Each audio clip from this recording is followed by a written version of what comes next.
నారాయణం నమస్కృత్య నరం చైవ నరోత్తమం దేవీం సరస్వతీం వ్యాసం తతో జయముదీరయేత్. రామాయ రామభద్రాయ రామచంద్రాయ వేధసే రఘునాథాయ నాథాయ సీతాయాః పతయే నమః. అనితర సాధ్యమైన లవణాంబుధి దాటియు లంకజొచ్చి సీతనుగని దైత్యులందునిమి తద్దశకందరు మందలించి లంక మసిజేసి వచ్చె మొనకాడని రామునిచే కౌగిటంజొనుపబడిన మాయనిల సూతుకి జూతలు నర్చెదన్మదిన్. వ్యాసాయ విష్ణురూపాయ వ్యాసరూపాయ విష్ణవే నమో వై బ్రహ్మనిధయే వాసిష్ఠాయ నమో నమః. శారదా శారదాంభోజ వదనా వదనాంబుజే సర్వదా సర్వదాస్మాకం సన్నిధిం సన్నిధిం క్రియాత్. అజ్ఞానాం జాహ్నవీతీర్థం విద్యాతీర్థం వివేకినాం సర్వేషాం సుఖదం తీర్థం భారతీతీర్థమాశ్రయే. విద్యా వినయ సంపన్నం వీతరాగం వివేకినం వందే వేదాంత తత్వజ్ఞం విదుషేఖర భారతి. చెప్పండి అమ్మ. కృష్ణాయ యాదవేంద్రాయ జ్ఞానముద్రాయ యోగినే నాథాయ రుక్మిణీశాయ నమో వేదాంత వేదినే. అంబోధర శ్యామల కుంతలాయై అతి ప్రవాసామ్ర జటాధరాయ గిరీశ్వరాయై నిఖిలేశ్వరాయ నమః శివాయై చ నమః శివాయ. మొత్తం అంతా జలమయంగా ఉంది. 1000 పడగల శేషతల్పం మీద లీలావిలాసంగా పురుషోత్తముడు అలా శయనించి ఉన్నాడు. ఆ ఉన్నటువంటి సమయంలో అన్ని మాయల నుంచి విదూరుడై కేవలం ఆనందమే స్వరూపంగా ఆయన ఉన్నాడు. మళ్ళీ ప్రపంచాన్ని సృష్టి చేయాలి అనే కోరిక ఆయనకు కలిగింది. సంకల్ప మాత్రమే కదా. ఆయన నాభి నుండి ఒక కమలం బయటకు వచ్చింది, పద్మం. దాంట్లో నుంచి వేదమయుడైనటువంటి చతుర్ముఖ బ్రహ్మ అలా ప్రత్యక్షమై కనిపించాడు. 4 ముఖాలతో 4 దిక్కులా ఆయన చూశాడు. ఎక్కడికి పోవాలో అర్థం కాలేదు, ఏమీ సృష్టి అర్థం కావట్లేదు. అప్పుడు నేను ఎక్కడి నుంచి వచ్చాను అని మళ్ళీ ఆ తామర పువ్వు తూడలోకి వెళ్ళి కిందకి దిగాడు. ఎక్కడ తిరిగినా ఆయనకేం అంతు పట్టట్లేదు. ఏమిటబ్బా ఏం జరుగుతోంది అని మళ్ళీ పైకి వచ్చి ఆ మూలస్థానం దగ్గర ఆయన కనుక్కోలేనటువంటి స్థితిలో మళ్ళీ పద్మం దగ్గరకు వచ్చారు. అప్పుడు ఆ కమలం మీదకు వచ్చి చూస్తే చాలా అద్భుతంగా యోగాభ్యాసంతో దర్శిస్తూ పద్మదళ విశాల నయనుడైనటువంటి గరుడ వాహనం కలిగిన శేషతల్పం మీద ఉన్నటువంటి నారాయణుడు గోచరించాడు. అంటే మనం కూడా నేను బ్రహ్మని అని పరమాత్మ నుంచి బయటికి వచ్చాక ఏదో వెతకాలి అని మూలాల్లోకి వెళ్తే మనకి ఏమీ కనిపించదు, మన కళ్ళు మనకు కనిపించనట్టుగా. అందుకోసమని పరమాత్మ మళ్ళీ గురుస్వరూపంగా ద్వైత భావనతో బయట కనిపిస్తాడు. ప్రపంచంలో అంతటా అద్వైతం, ఒక్క గురువు దగ్గర మాత్రమే ద్వైతం ఉండాలి. ఎందుకు ద్వైతం ఉండాలి? గురువు దగ్గర గురువు చెప్పేటటువంటి జ్ఞానము నువ్వు ఒకటైపోవాలి. అది చెయ్యడానికే ఆయన వచ్చింది. పంచదార నీళ్లల్లో కలిశాక పంచదార నీళ్లు వేరు వేరు కాదు అన్న అభేద స్థితి ఎలా ఉంటుందో ఒక నీరే మంచుగడ్డగా మారుతుంది. అదే మంచుగడ్డ మళ్ళీ నీటి కింద మారుతుంది. నీళ్ళకి ఏమైనా నష్టమా? నీళ్లు మంచుగడ్డగా మారినంత మాత్రాన నీటికి ఏమైనా నష్టం ఉందా? లేదు. అలాగే మనలో ఉండేటటువంటి ఘనీభవించినటువంటి అజ్ఞానాన్ని ఒక గడ్డగట్టేట్టుగా చేసినటువంటి స్థితి ఏదైతే ఉందో ఆ స్థితి నుంచి మళ్ళీ ఆ అజ్ఞానం అంతా అలా సహజ స్థితిలోకి వెళ్ళిపోయేట్టు. నీరు నీరుగా ఉండాలి, కొద్ది కాలమే గడ్డగా ఉంటుంది. అజ్ఞాన వశాన ఈ జీవుడు ఒక రూపాన్ని ధరించాడు. మళ్ళీ తన స్వస్వరూపం వస్తే ఆ మంచుగడ్డ కరిగి నీరు పాత నీరే మళ్ళీ తయారైనట్టు మనం కూడా పరమాత్మ స్వరూపమే అయ్యుండి ఘనీభవించిన మంచు ముక్క అనుకుంటున్నాం. కానీ భాగవతం విన్నంత మాత్రానే ఈ ఘనీభవించిన మంచుగడ్డ మళ్ళీ స్వస్థితికి చేరుతుంది. అది ప్రధానమైనటువంటిది. కాబట్టి ప్రధానంగా మనం గుర్తుంచుకోవాల్సింది భాగవతం ఘనీభవించి కరడుగట్టినటువంటి మన మనస్సుని మళ్ళీ స్వస్వరూపానుసంధానంగా మార్చడానికే ఉంది. అదే బ్రహ్మదేవుడు చేశాడు.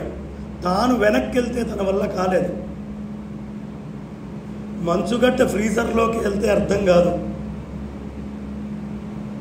మళ్ళీ జ్ఞాన సంపర్కం, సూర్య సంపర్కం కావాలి, అయితే అది కరుగుతుంది.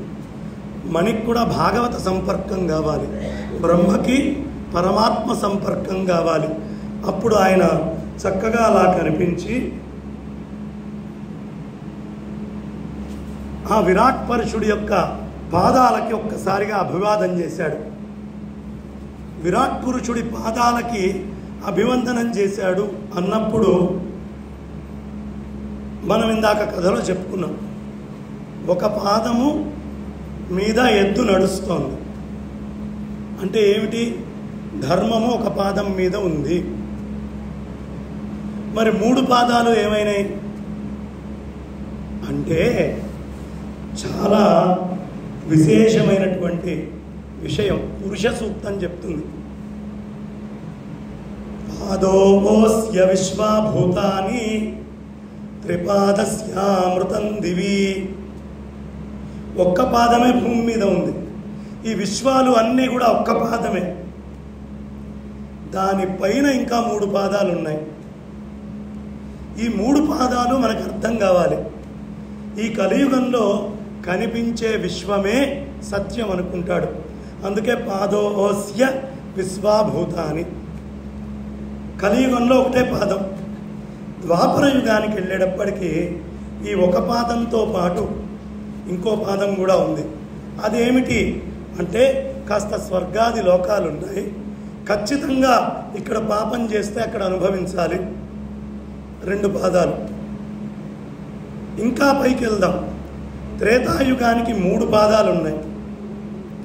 ఒక్క రూపాన్ని పెట్టి అర్చించడమే కాదు, వేదమంత్రాల్లో ఉండేటటువంటి కర్మకాండని ఆచరిస్తూ దాన్ని అంటకుండా ఉండాలి.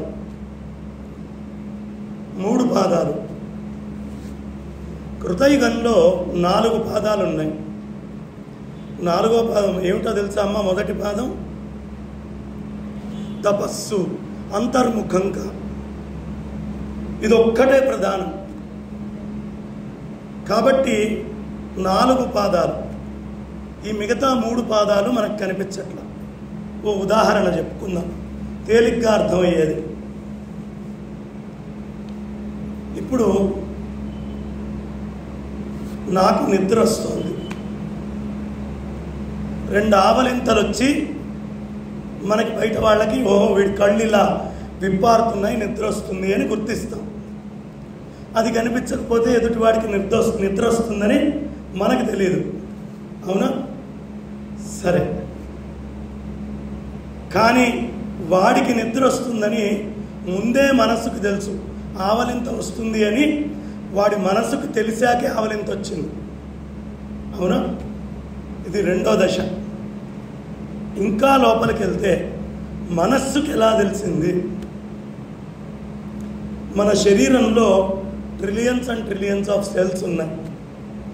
ఇవన్నీ ఏకకాలంలో పడుకోవాలనుకున్నాయి. వాటికి ఒక తెలివి ఉంది. ఆ తెలివి వల్ల ఈ ఏర్పడ్డటువంటి మనస్సుకి సంకేతం చేరింది. ఈ మనస్సు కళ్ళు ఇలా ముడుచుకుపోతూ ఆవలింతల ద్వారా తెలియపరిచింది 3 దశలు.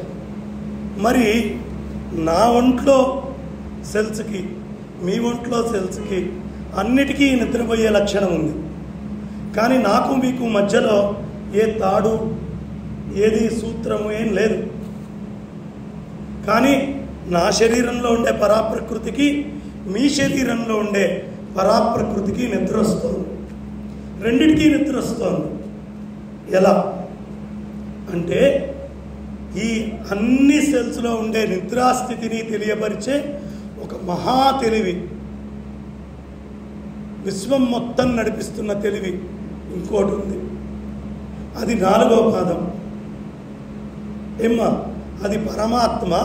పరమాత్మ నుంచి పరాప్రకృతి, పరాప్రకృతి నుంచి మనకి మిర్రర్ ఇమేజ్ లాగా ఉన్న మన మనస్సు, అక్కడి నుంచి ఉపాధిలోంచి హావభావాలు 4.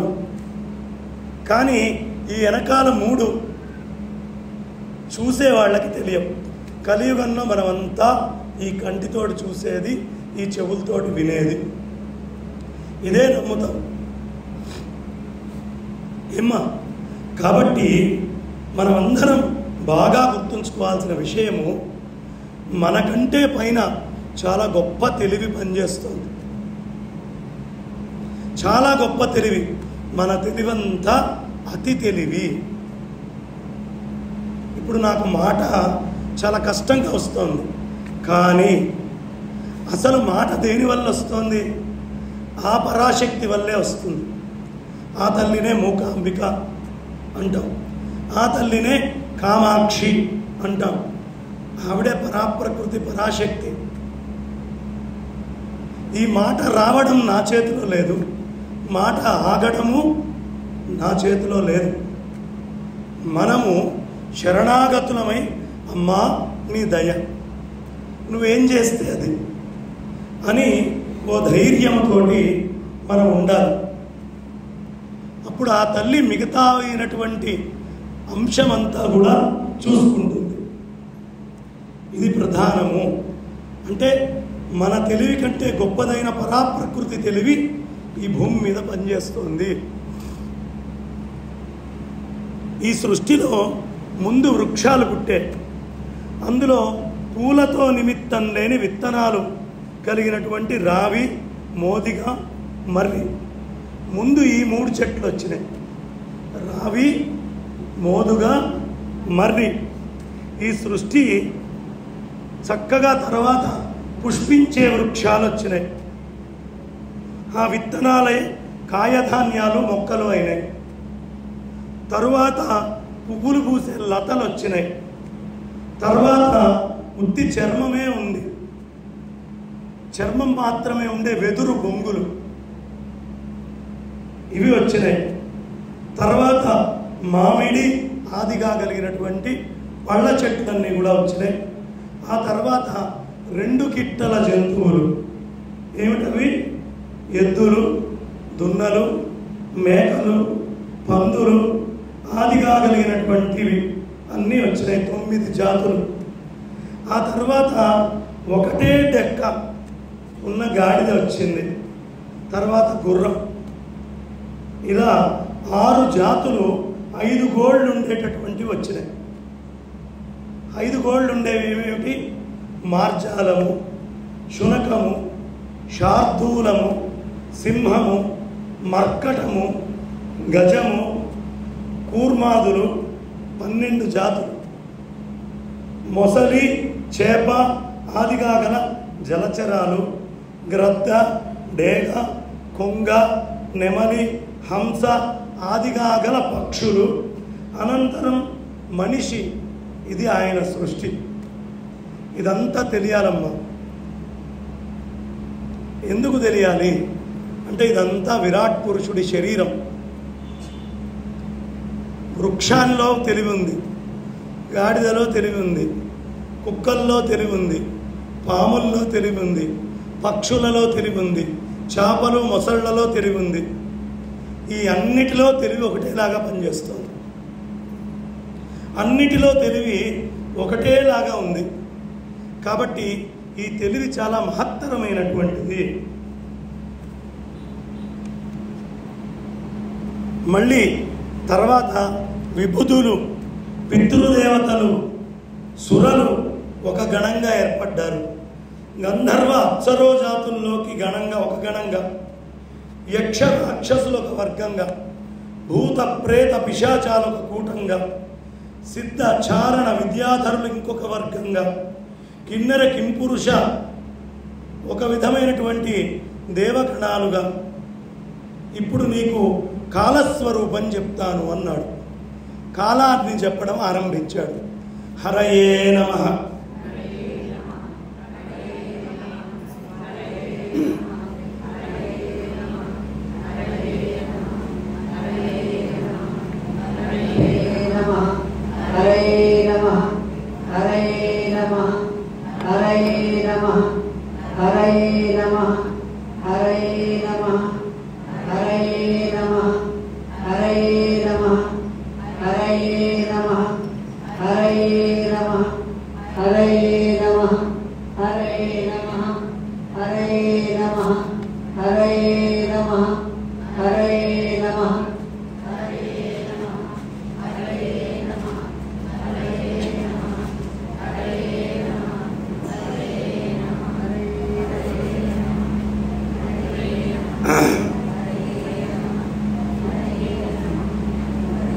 హరయే నమః.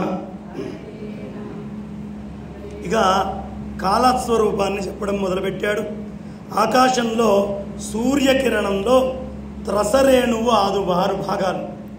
అమ్మ చాలా జాగ్రత్తగా వినండి. ఇది త్రసరేణువు.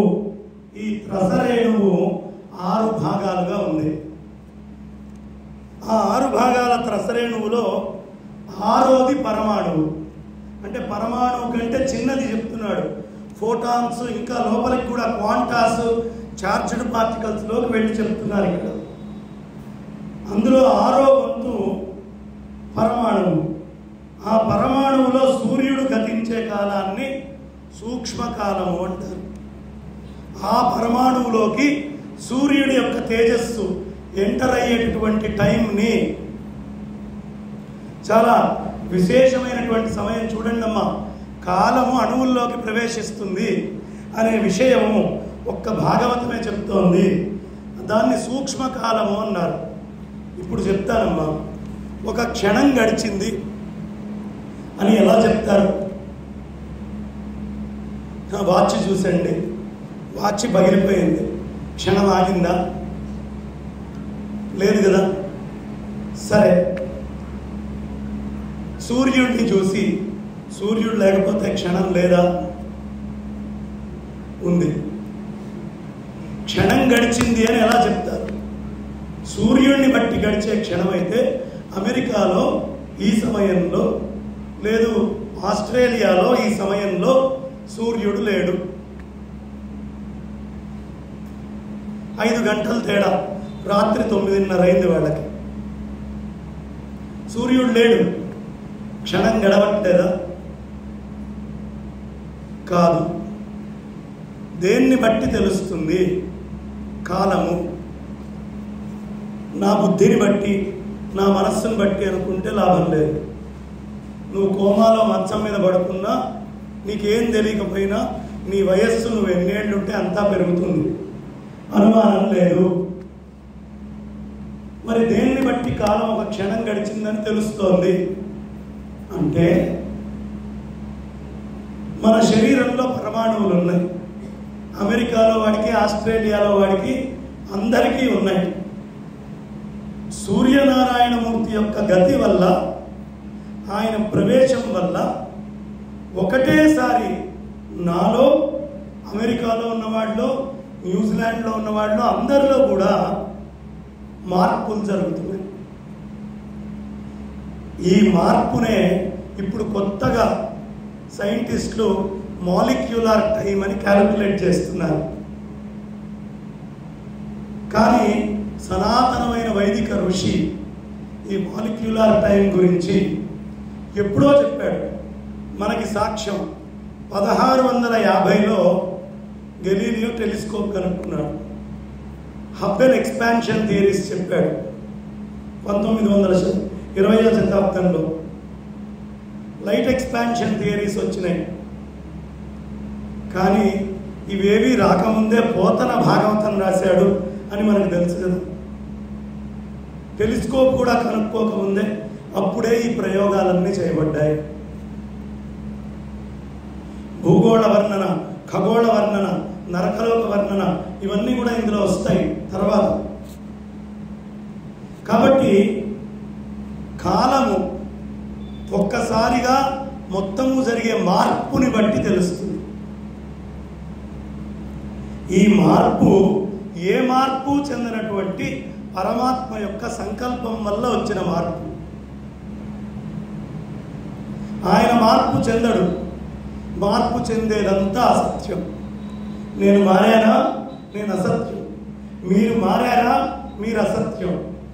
మారిన ఏదైనా అసత్యమే. యదృశ్యం తన్నశ్యం. కనిపించేదంతా నశించేదే. కాబట్టి మార్పు అనేటటువంటిది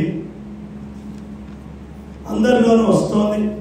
ఇక అక్కడి నుంచి మేష, వృషభ, మిథున, ఆ విధంగా 12 రాసులు.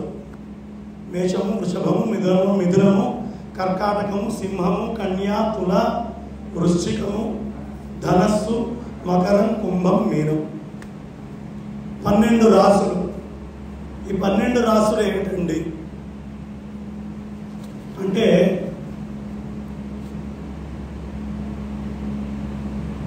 మనకి సూర్యనారాయణమూర్తి కదులుతున్నాడు అంటే ఆయనలో మార్పు జరుగుతుంది. ఆయనకి కూడా ఒక కాలం ఉంది. సూర్యనారాయణమూర్తికి కూడా ఒక కాలం ఉంది. ఇంతకాలానికి ఆయన అయిపోతాడు. మార్పు చెందే ఏది శాశ్వతం కాదు. కొంతకాలానికి ఆయన కూడా పడిపోతాడు. ఈ మారుతున్నటువంటి సూర్యనారాయణమూర్తి ఈ భూమి తిరుగుతున్నప్పుడు ఆయన కూడా తాను తిరుగుతూ ఉంటాడు. ఎలా అంటే అంత హీటింగ్ బాడీ ఎప్పుడూ ఫిక్స్డ్గా ఉండే అవకాశమే లేదు, అంత గోళం. కాబట్టి దాని యందు కూడా తిరగడం అనేది ఉంది. మన భూమి కూడా మన దాని చుట్టూ తిరుగుతూ సూర్యనారాయణమూర్తి చుట్టూ తిరుగుతూ ఉంటుంది. ఏమా ఈ తిరిగేటప్పుడు ఇవాళ నాసాలో 88 కాన్స్టిలేషన్స్ ఉన్నాయి. అంటే 88 పాయింట్స్ పెట్టుకున్నారు ఈ సన్ మూమెంట్ కోసం. కానీ సనాతనమైన వైదిక ఋషి ఎన్ని కాన్స్టిలేషన్స్ పెట్టాడో తెలుసామా? 27 నక్షత్రాలు ఇంటూ 4 పాదాలు, 108 కాన్స్టిలేషన్స్. ఈ 108 కాన్స్టిలేషన్స్లో సూర్యనారాయణమూర్తి యొక్క మార్పుల్ని, ఈ భూమి మీద జరిగేటటువంటి వాటిల్ని గుర్తిస్తాం. ఈ 27ని, ఈ 108ని 12 రాసుల్లో 9 గ్రహాలుగా పెట్టి 12 9లు 108 చేసి పెట్టారు. ఇప్పుడు ఈ 108 అనే సంఖ్య, ఈ నవమం అనే సంఖ్య, ఈ 12 రాసులు అనేటటువంటి సంఖ్య. అందుకే మనకి రాహుకాలం ఉంటుంది. లగ్నంలో బుధుడు ఉన్నాడు, లగ్నంలో కుజుడు ఉన్నాడు, లగ్నంలో ఫలానా ఆయన ఉన్నాడు అని దేనివల్ల చెప్తున్నాం? ఆ ఆకాశంలో ఉండే మార్పులు. సో మోస్ట్ సైంటిఫిక్ ఆస్ట్రానమీ మనకి ఋషులు ఇచ్చారు. ఇప్పుడు ఈ గ్రహాలుగా అవన్నీ కూడా మారినాయి.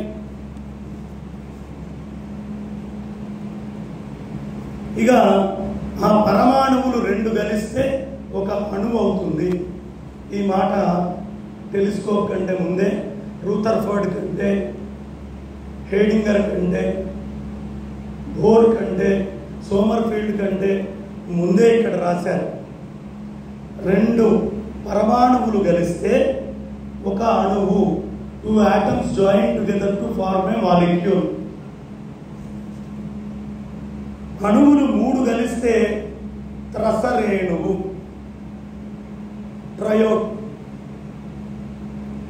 ఇవి ఇలాంటి త్రస్రేణువులు 3 కలిస్తే ఒక త్రుటి. అబ్బా, త్రుటి కాలంలో తప్పించుకున్నాడు రా, త్రుటిలో తప్పించుకున్నాడు రా అంట. త్రుటి 100 త్రుటులు ఉంటే ఒక వేధ, 3 వేధల్ని ఒక లవం. టైం ఎలా క్యాలిక్యులేట్ చేశారో చూడండి. ఇలాంటి లవాలు 3 కలిస్తే ఒక నిమేషం. నిమేషం అంటే నిమిషం కాదు, కనురెప్ప కాలం. ఈ కనురెప్ప కంటే ముందు అంత టైంని క్యాలిక్యులేట్ చేశారు. 3 నిమిషాలు కలిస్తే ఒక క్షణం. మన కనురెప్ప ఇట్లా కొట్టేటటువంటి టైము నాన్ స్టాప్గా 3 సార్లు కనురెప్ప కొడితే ఒక క్షణ సమయం.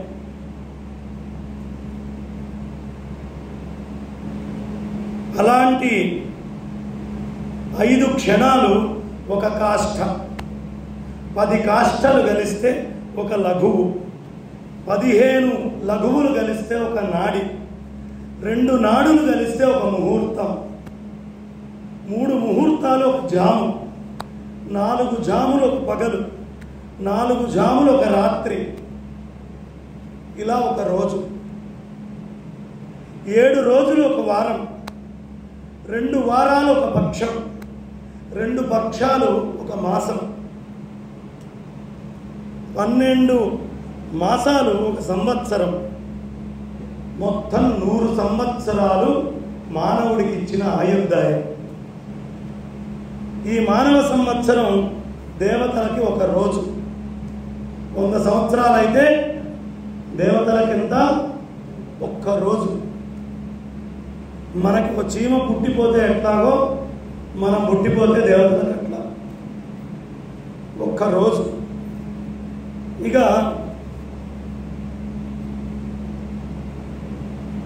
కృతయుగంలో ధర్మం 4 పాదాలతో నడుస్తుంది.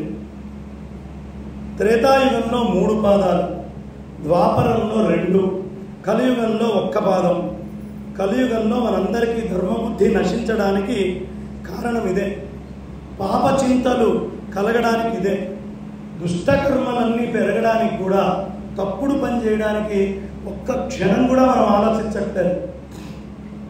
ఇదే కారణం. కాబట్టి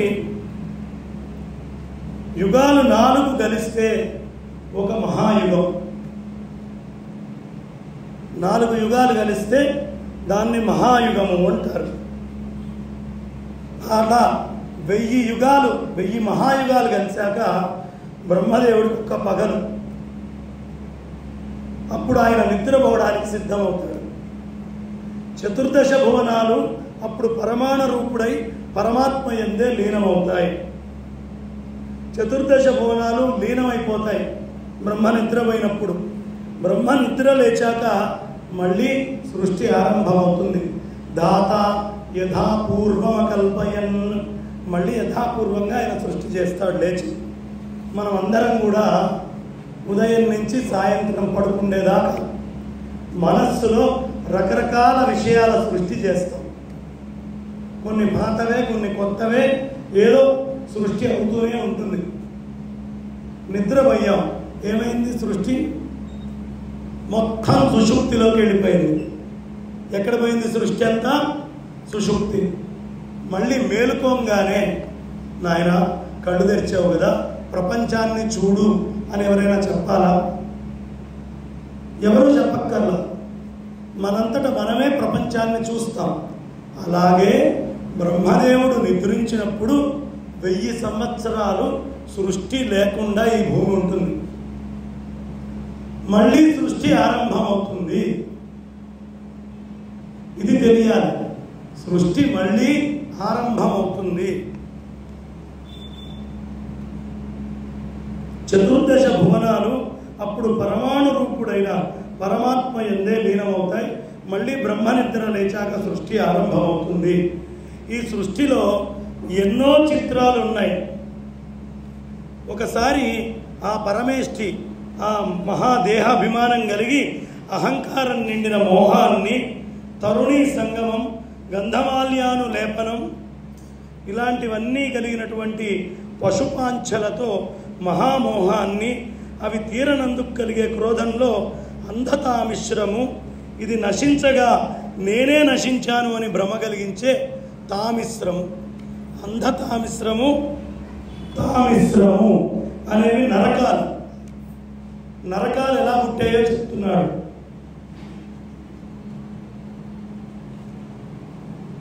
చిత్త విభ్రమాన్ని కలిపి భూతకోటిని మొత్తాన్ని సృష్టించి పశ్చాత్తాపంలో అయ్యో ఈ అంధితామస్రానికి సంబంధించినటువంటి ఇలాంటి సృష్టి చేశానే అని బ్రహ్మదేవుడు బాధపడి ఆ సృష్టిని మొత్తం తీసేశాడు.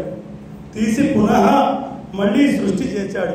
పవిత్రమైనటువంటి హృదయముతో ఆయన ఒక్కసారి ధ్యానం చేస్తే సనక, సనందన, సనత్కుమార, సనత్సుజాతీయులనేటటువంటి 4 పుట్టారు.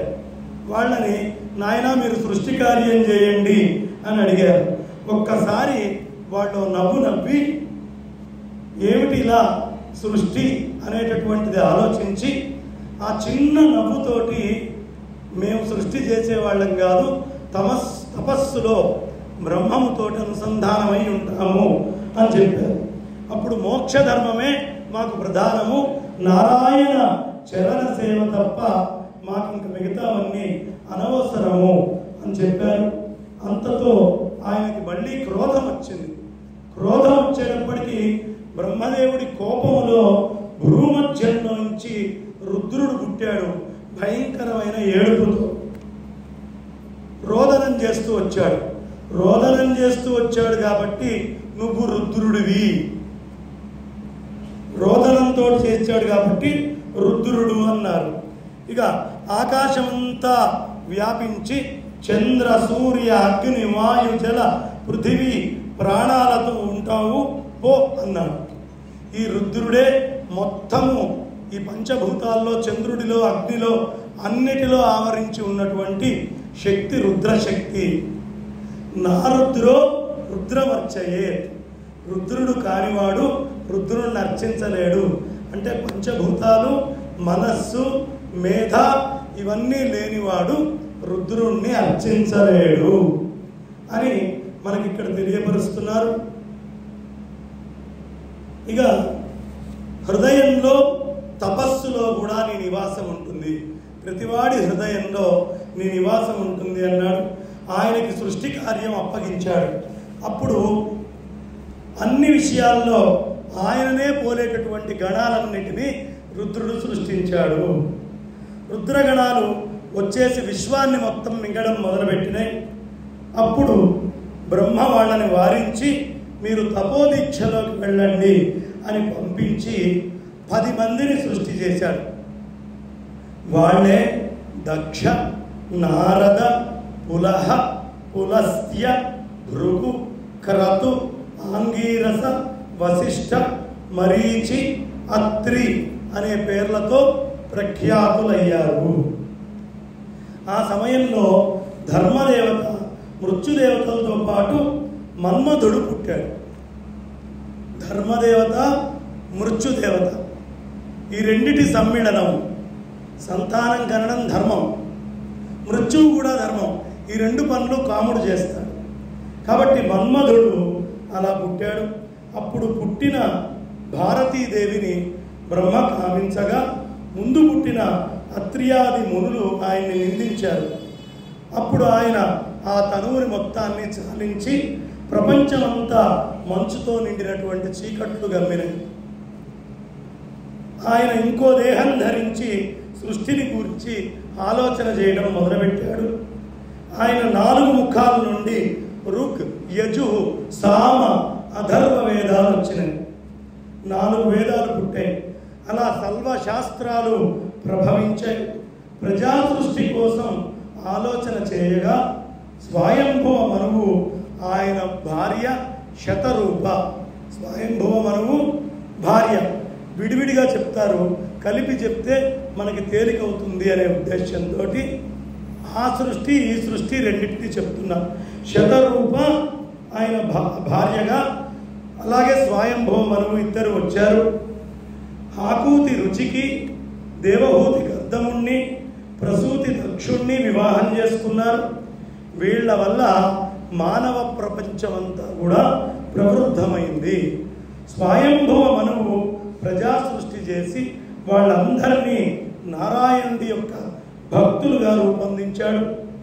ఏం చేసినా హరి సమర్పణ బుద్ధితోటి మొత్తము నేను హరికే సమర్పిస్తున్నాను అనేటటువంటి బుద్ధితోటి చేయమని వాళ్ళకి వారించి చెప్పారు.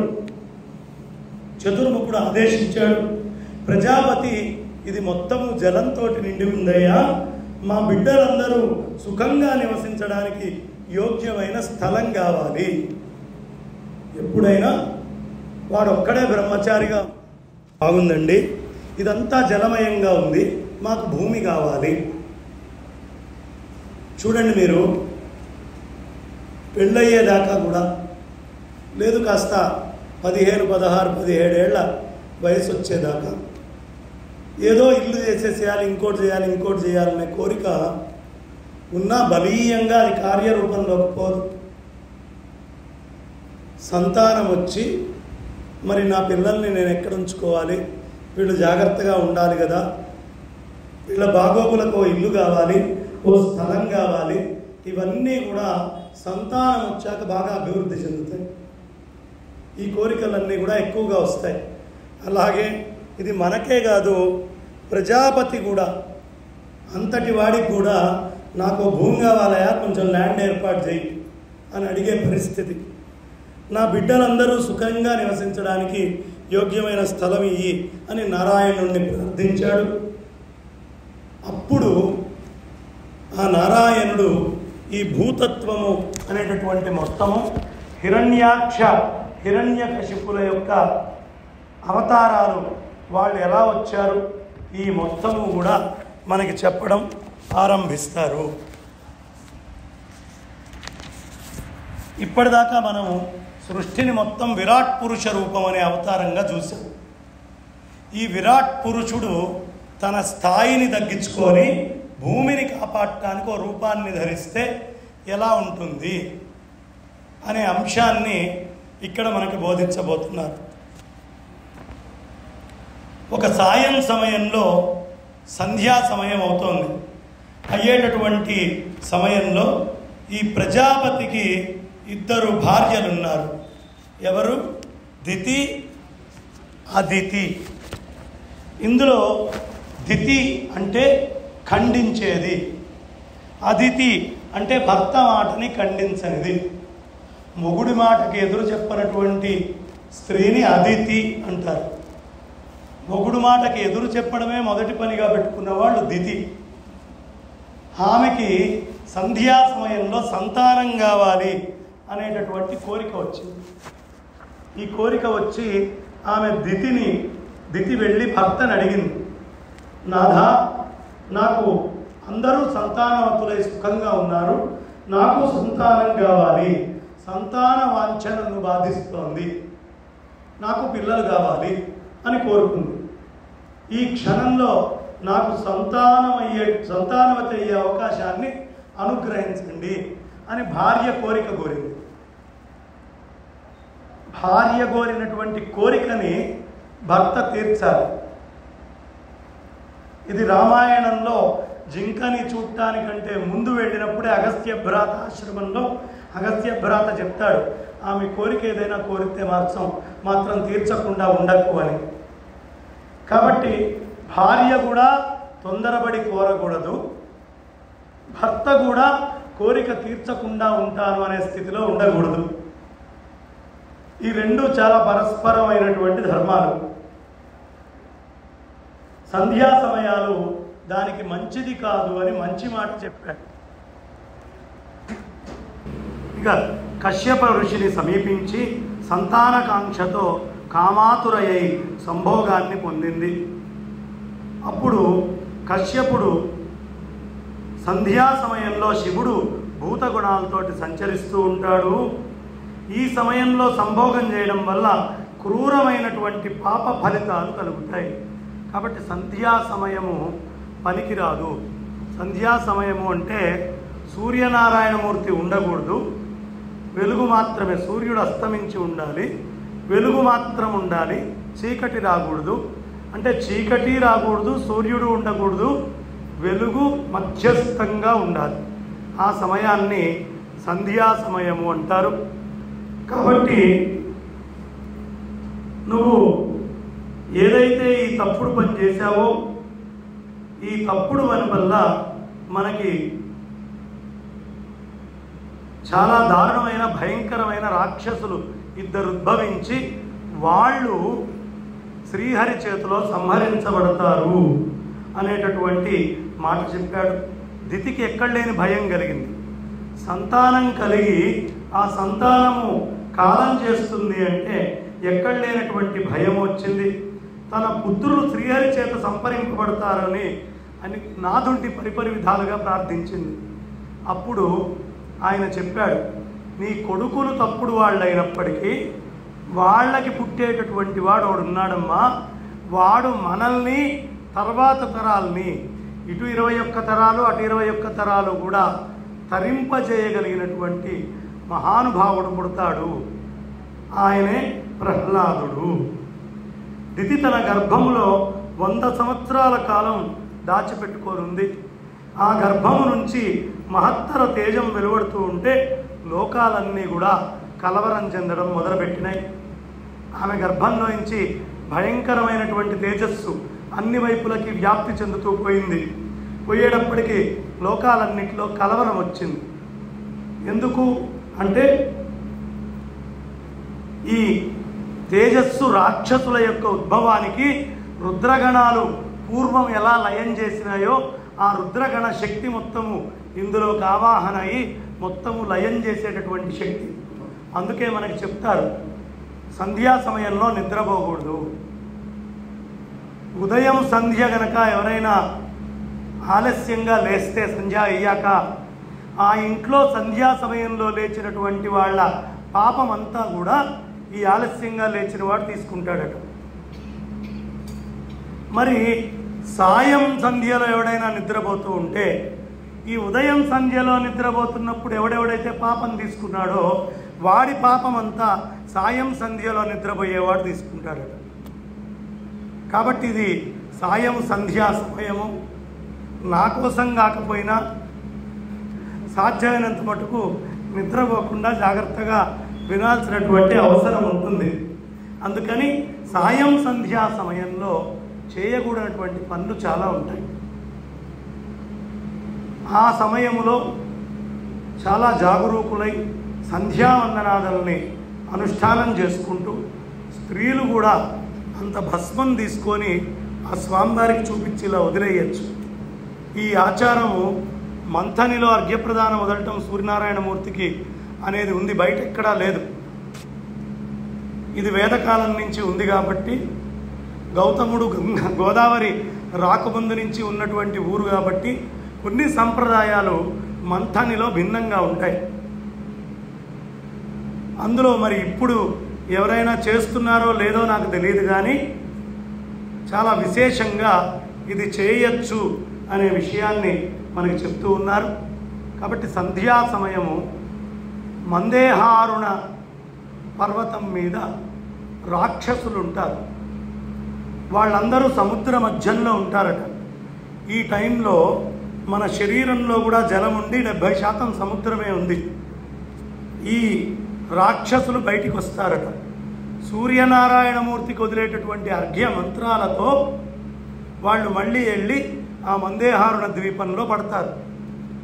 కాబట్టి ఈ అసురులని మనం పారద్రోలాలి అంటే అర్ఘ్యప్రదానాలు వదిలిపెట్టండి అనే విషయాన్ని మనకి చెప్తూ ఉన్నారు. కాసేపట్లో ఆ పని మనం చేయబోతున్నాం. అప్పుడు కలవరం చెందుతాయని చెప్పాడు. ఆ ఉపద్రవం నుంచి కాపాడాలి అని అందరూ బ్రహ్మదేవుణ్ణి ప్రార్థించారు.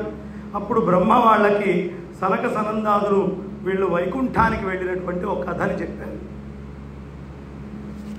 సనక సనందన సనత్కుమార సనత్సు జాతీయులు, సన శబ్దముతోటి జ్ఞానులు, వీళ్ళు ఓసారి వైకుంఠానికి వెళ్ళారు. ఈ వెళ్ళినప్పుడు బాగా ఎప్పుడైనా గుర్తుంచుకోండి, పవర్లో ఉన్నవాడి కంటే వాడి పక్కన కాపలా కాసేవాళ్ళు పవర్ ఎగ్జిక్యూషన్ ఎక్కువ చేస్తూ ఉంటారు. నా అంతటి వాడే జరగండి పక్క అంటుంటాడు. వాడి పవర్ ఎగ్జిక్యూషను ఈ కింద ఉన్నవాడు ఎక్కువ చేస్తూ ఉంటాడు. ఎందుకు? ఆయన రక్షణ సర్వస్వం నాదే అనుకుంటాడు. విష్ణుమూర్తికి రక్షణ నేను అనే భావన ఈ ద్వారపాలకులకు కలిగింది. వీళ్ళు వెంటనే సనత్కుమారులు చక్కగా లోపలికి వెళ్ళాలనుకుంటున్నారు. వాళ్ళకి ఎవరు ఆపాల్సిన అవసరం లేదు, బ్రహ్మజ్ఞానులు. ఈ వెళ్ళేటటువంటి వాళ్ళని ఈ బయట ఉండేటటువంటి జయ విజయులు ఇరువురు కూడా చెయ్యి పెట్టి ఆపారు. ఆపేటప్పటికీ వీళ్ళకి కోపం వచ్చింది. వాళ్ళకి వాగ్వాదాలు జరిగినాయి. ఈ వాగ్వాదంలో వాళ్ళు శపించారు, ఛీ మీరు రాక్షసులు అవ్వండి అని.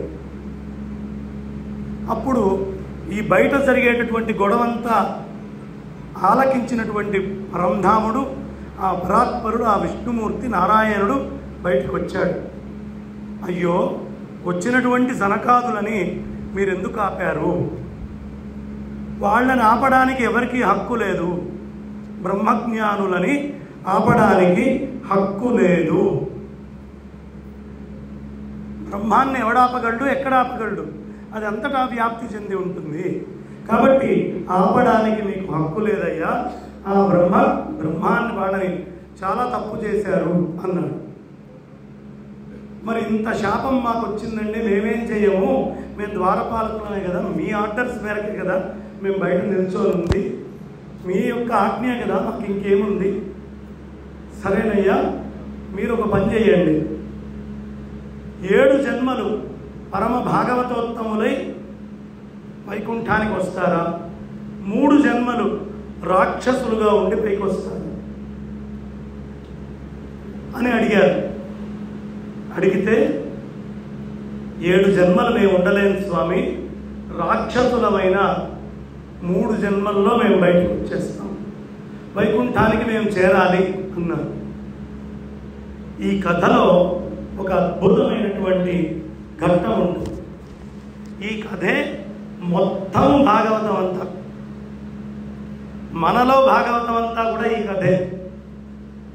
ఏమిటి అంటే, సనక సనందన సనత్కుమార సనత్సు జాతీయులు 4 జీవస్వరూపము, మధ్యలో జయ విజయులు 2 ప్రకృతి స్వరూపము, లోపల శ్రీమన్నారాయణుడు పరమాత్మ స్వరూపము. ఈ జీవుడు ఆ పరమాత్మలో ఐక్యం అవ్వాలి అంటే కానీయకుండా ప్రకృతి అడ్డం పడుతూ ఉంటుంది. ఎప్పుడు ప్రకృతి అడ్డం పడేది. మరి అయినా సరే ఎవడు బ్రహ్మ విత్తవుతాడో వాణ్ణి ప్రకృతి ఆపాలి అని చూపితే ఆ ప్రకృతి కూడా శపింపబడింది అవుతుంది. చాలా మర్మం అమ్మ ఇది, చాలా మర్మం. ప్రకృతి కూడా శాపానికి అర్హురాలవుతుంది బ్రహ్మ విత్తుని కనుక ఆపే పని ప్రయత్నం చేస్తే. బ్రహ్మాన్ని ఎరిగినటువంటి జీవుడు వాడు వైకుంఠంలో ఉన్న విష్ణువుతోటి సమానం. వాడిని మాయ అంటుకోకూడదు. మాయ అంటుకుందా మాయనే వంచుతాడు పరమాత్మ. కాబట్టి మన లోపల ఎప్పుడు మనకి ఎవడికి వాడు ద్రోహి కాదండి, వాడికి వాడు మంచే చేసుకుంటాడు. పరమాత్మకు అసలు ఇదేమీ పట్టదు. ఆయనకి ఆయన ద్రోహం చేసుకోడు. ఈ మొత్తానికి ద్రోహం ఎక్కడ జరుగుతోంది? ప్రకృతి నుంచే జరుగుతోంది. ఈ ప్రకృతి వల్ల జీవుడు బ్రహ్మ వస్తువులను మర్చిపోయి మధ్యలో ఉన్న ప్రకృతి యొక్క లాలసతలలోకి వెళ్ళిపోతున్నాడు, దాని నియంత్రణలోకి వెళ్తున్నాడు. అలా వెళ్ళకూడదు. మనమందరము కూడా ఆ ప్రకృతి తత్వాన్ని జాగ్రత్తగా అర్థం చేసుకోవాలి. అలా ప్రకృతి తత్వాన్ని జాగ్రత్తగా అర్థం చేసుకొని ముందరికి వెళ్ళాలి. శాపం పొందినటువంటి జయ విజయులు పాదం మీద పడి ఆ స్వామిని ప్రార్థించేటప్పటికీ ఆయన పార్షదులు చేసినటువంటి తప్పును కూడా క్షమించమని సనక సనందాదులను అడిగాడండి. శ్రీమన్నారాయణుడంతటి వాడు తన పార్షదులు చేసినటువంటి తప్పుకి క్షమాపణ అడిగాడు. ఇప్పుడు రాజకీయ నాయకులు వాడు చేసిన తప్పుకు కూడా వాడు అడగడు. అలాంటిది సనక సనందాదులని పరమాత్మంతటి వాడు ప్రార్థించాడు. సనకాది ఋషులు మహావిష్ణువు దర్శనం కలిగింది కాబట్టి వాళ్ళ జన్మ ధన్యమైనట్లుగా భావించి స్వామిని స్తుతించారు. ద్వారపాలకుల్ని శపించిన విధాన్నంతా చెప్పేటప్పటికీ అయ్యో తొందరపడి వీళ్ళని శిక్షించినట్లయిందే అని ఆ తప్పుకి కూడా ఆయనే బాధ్యత తీసుకున్నాడు. తీసుకొని అప్పుడు ఈ విధమైనటువంటి ఇది ఇచ్చారు. అందుకనే దితి తన గర్భము నుండి జనించడానికి పోయేటటువంటి బిడ్డలు ఇద్దరూ కూడా అనర్థాలని గూర్చి వాళ్ళ నుంచి చాలా అనర్థాలు రాబోతున్నాయి అనే మాట చెప్పారు. 100 సంవత్సరాలు బిడ్డని కడుపులో ఉంచుకోవడం అనేది దితి దగ్గర మనం చూడొచ్చు. అలాగే హిరణ్యకశిపుడి భార్య కూడా 100 సంవత్సరాలు గర్భం ధరించింది. ఎలా అంటే మనందరికీ ప్రహ్లాదుడు 5 ఏళ్ళనే తెలుసు. గర్భంతో 105 ఏళ్ళు ఆయనకి. ఎలా అంటే ఈయన తపస్సు చేయడానికి వెళ్ళేటప్పటికీ ఆయన భార్య గర్భవతి. ఆమె దగ్గరికి నారదుడు వచ్చి కడుపులో శిశువుకి నారద మంత్రోపదేశం చేశాడు. హిరణ్యకశిపుడు ఎన్ని సంవత్సరాలు తపస్సు చేశాడు? 100 సంవత్సరాలు తపస్సు చేశాడు. అంటే వీడు 100 సంవత్సరాలు గర్భంలో ఉన్నట్టేగా, ఆ తర్వాత పుట్టినట్టే కదా. అంటే 100 సంవత్సరాల కాలము ప్రహ్లాదుడు కూడా గర్భంలో ఉన్నాడు. దితి ఎలా అయితే గర్భంలో ధరించిందో రాక్షస సంతానము ఎక్కువ సమయము గర్భమునందు ధరించబడుతుంది అని చెప్పి ఇక ఈ ఇద్దరు మగబిడ్డలు పుట్టడంతో ఏమొచ్చింది? భూకంపాలు వచ్చినాయి, అగ్నిపర్వతాలు బద్దలవడం అనేది జరిగింది, పెద్దగా వాయువులన్నీ విజృంభించడం మొదలుపెట్టినాయి, నెత్తురు వర్షాలు పడడం మొదలైనాయి. నెత్తురు వర్షాలు పడతాయి అంటే ఆకాశంలోకి వెళ్ళి చేపలే వర్షం కింద పడుతున్నప్పుడు నెత్తురు వర్షం రావాల్సినప్పుడు, అందుకనే రుధిర బాష్ప వాయుధారలతో జలధారలతో అంటారు. అలా నెత్తురి వర్షాలు అనేటటువంటివి కూడా పడతాయట. కశ్యపుడు పుట్టిన పిల్లలకి హిరణ్యాక్ష హిరణ్యకశిపులు అనేటటువంటి పేరు పెట్టారు. ఇద్దరు పెరిగి పెద్దవాళ్ళై బ్రహ్మదేవుడి గురించి తపస్సు చేయడం మొదలుపెట్టారు. ఆయన తపస్సుకు మెచ్చి బ్రహ్మదేవుడు ప్రత్యక్షమయ్యాడు వాళ్ళకి. అప్పుడు ఆ ఇద్దరూ కూడా వరాలు పొందారు. హిరణ్యాక్షుడు ఆ వరంతో వాడికి కదున కండూతి అంటారు. కండూతి అంటే దురద. వాడికి ఎంతసేపు యుద్ధం చేయాలనే దురద. మనకెంతసేపు పక్కవాడిని నాలికతోటి యుద్ధం చేయాలనే దురద. ఏదోటి అనాలి, ఖాళీగా ఉండకూడదు. నేను ఉత్తమం, అవతలవాడు అధమం మధ్యమం. నేను వాళ్ళకి బోధ చేస్తూ ఉండాలి. పరబోధాయ సర్వే వ్యాస పరాశరాయ. పక్కవాడికి బోధించాల్సి వచ్చినప్పుడు ప్రతివాడు వ్యాసుడిలాగా పరాశరుడిలాగా మాట్లాడుతుంటాడు. కానీ వాడిలో వాడు మాట్లాడే ప్రతి విషయాన్ని చెప్పుకోవాల్సినటువంటి అవసరం ఉంటుంది. అలా కండూతి అంటే దురద. ఒక్క 3 గంటలు ఒక ఆసనంలో కూర్చోలేని వాడికి ఈ కండూయం బాగా ఉంది అని. మీకు అందరికీ మార్కండేయుడి తండ్రి పేరు తెలిసే ఉంటుంది. ఏమిటి? మృకండ మహర్షి. ఆయనకి మృకండ అనే పేరు ఎలా వచ్చిందండి? మృగముల కండూయము తీర్చేవాడు. అంటే ఆయన తపస్సులో కూర్చుంటే మృగాలు వచ్చి ఆయనకి రుద్దుకొని దురద తీర్చుకుండేది. మృగముల కండూయం తీర్చేవాడు కాబట్టి మృకండుడయ్యాడు. ఆయన కొడుకు కాబట్టి మార్కండేయుడయ్యాడు. మరి మృకండు అంతటి వాడు ఒక్క 3 గంటలు ఎవడో దగ్గర కూర్చోలేడో వాడికి ఆసన సిద్ధి లేదు అని. ఆసన సిద్ధి చాలా అవసరం.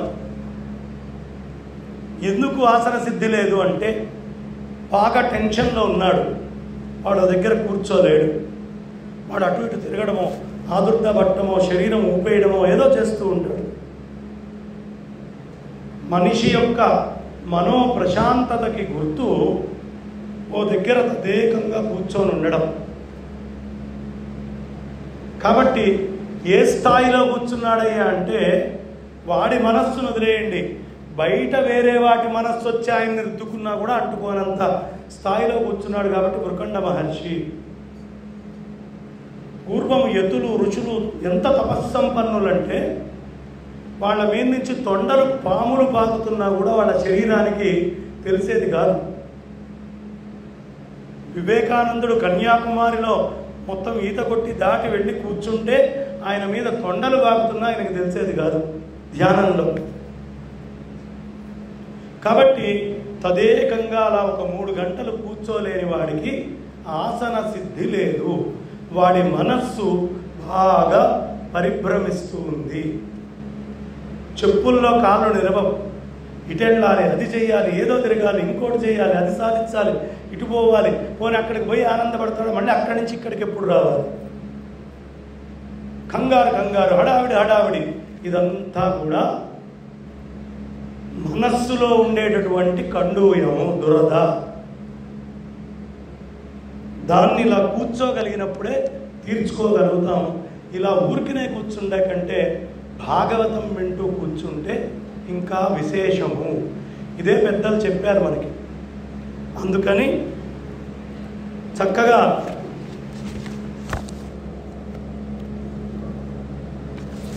వాళ్ళిద్దరూ కూడా చాలా దారుణమైనటువంటి వరాలని పొంది ఈ కండూతితోటి వెళ్ళిపోయాడు.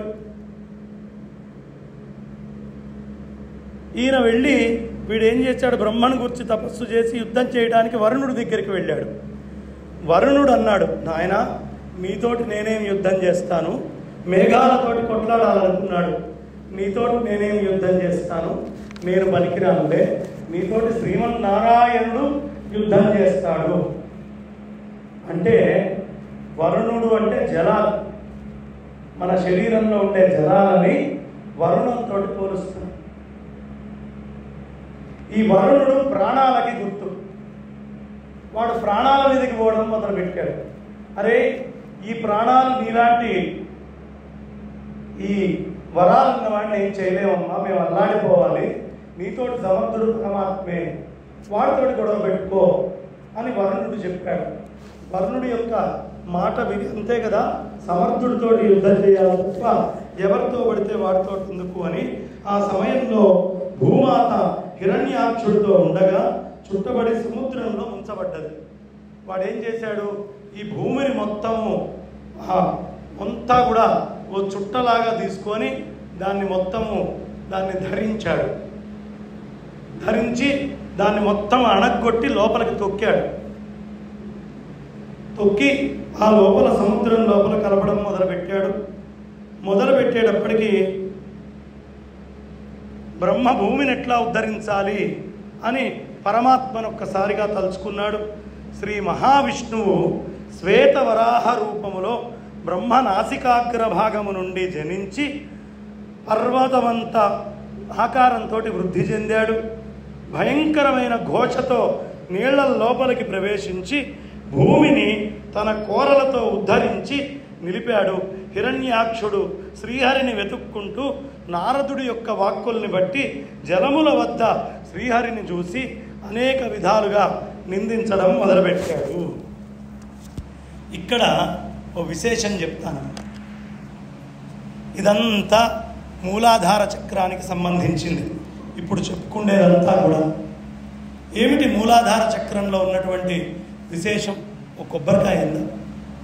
మూలాధార చక్రంలో ఉన్నటువంటి విశేషం ఏమిటయ్యా అంటే, మీరందరూ లలితా సహస్రనామం చేస్తారు. విశుక్ర ప్రాణహరణ వారాహి వీర్యనందిత. విన్నారా? పెద్దగా అనండమ్మా. విశుక్ర ప్రాణహరణ వారాహి వీర్యనందిత కామేశ్వర ముఖాలోక కల్పిత శ్రీ గణేశ్వర. ఇదే కదా మంత్రం. ఇక్కడ వారాహి వీర్యనందిత విశుక్ర ప్రాణహరణ. ఈ హిరణ్యాక్షుడు అనేటటువంటి రాక్షసుడు ఈ భూమి అనేటటువంటి తత్వం దగ్గరికి చేరి దాన్ని మొత్తము జలమయం చేసేసి అక్కడ నుంచి ఉత్పత్తి కాకుండా ఏ విధమైన సృష్టి లేకుండా మొత్తము నీళ్లతోటి అణగదొక్కేశాడు. భూతత్వం లేకుండా చేశాడు. చేసేటప్పటికీ పరమాత్మని బ్రహ్మదేవుడు ప్రార్థించాడు. ఎందుకు? దాని తర్వాత చక్రమే స్వాధిష్టానం. స్వాధిష్టానం అంతా జలంతో నిండి ఉంటుంది. ఈయన ప్రార్థన చేశాడు, అయ్యా భూతత్వం అంతా లోపలికి వెళ్తోంది, భూమిగా ఉంటే తప్ప ఈ అద్భుతమైనటువంటి సృష్టి క్రమాన్ని నేను చేయలేను. సృష్టి చేయాలంటే ఈ నీళ్లు మొత్తం కిందకి వెళ్ళిపోయినాయి అనుకోండి, సృష్టి చేయలేరు. కాబట్టి వీడేం చేశాడు? విశుక్రము. శుక్రము అంటే సంతానం పుట్టడానికి వీర్యము, శుక్రము ఈ రెండు ప్రధానం.